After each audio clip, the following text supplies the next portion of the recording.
បាទសួស្តីពុកម៉ែបងប្អូនទាំងគ្នាបាទឥឡូវនេះខ្ញុំមកដល់ស្រុកទឹកផុសខេត្តកំពង់ឆ្នាំងហើយបាទហើយថ្ងៃនេះបានដើរកំសាន្តជាមួយក្រុមគ្រួសារហើយពួកខ្ញុំបានមកដល់ទឹកធ្លាក់ថ្មក្រាលឃើញថាមាននៅរហ័សទឹកដែលដើរដោយចរន្តទឹកដែលធ្លាក់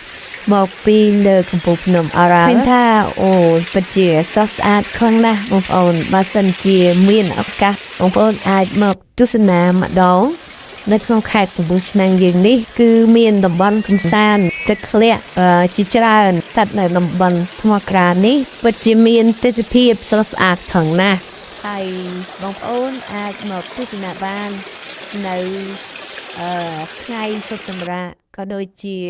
រីករាយជាមួយនឹងក្រុមគ្រួសារបាទសូមអរគុណ